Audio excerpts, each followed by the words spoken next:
I'm driving Bentley's first four-wheel drive SUV, the Bentayga, but this one has a little hidden secret.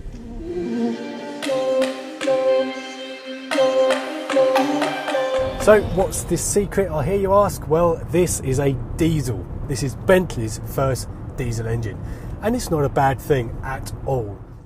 It's already been described as a marmite car, but the Bentley Bentayga has been designed as a go-anywhere, practical, versatile 4x4 luxury vehicle. At 5.2 metres long, it's slightly longer and wider than an Audi Q7 and Range Rover, but at 2.5 tonnes it's a fair bit heavier than its competitors.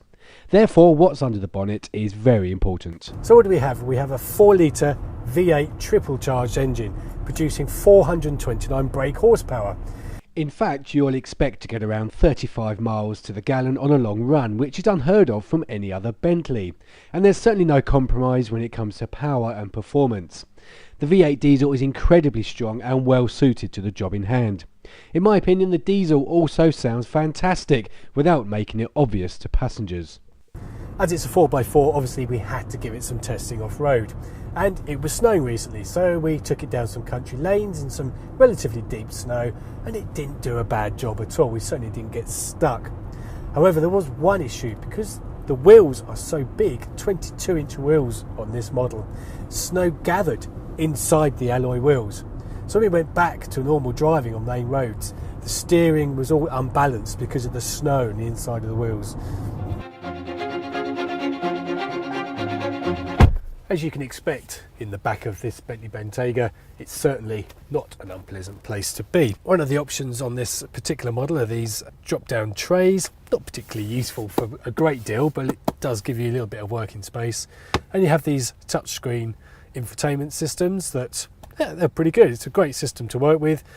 Rear passengers do get this nicely designed remote control, which basically controls your temperature, your seats. You can go through the entertainment system, the vehicle data, your speed, outside temperature.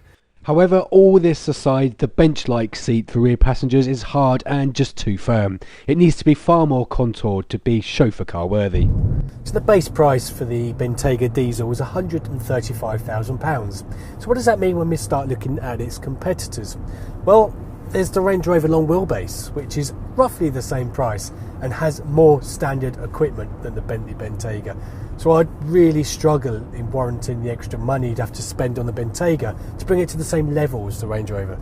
Coupled with a tiny 430 litre boot space, I feel it would be hard to justify the Bentayga as a traditional higher reward chauffeur car. But it would have its place for private chauffeur work, especially if the work requires some off-road usage. So if you're in the market for a luxury 4x4 vehicle, the Bentayga is certainly worth a look.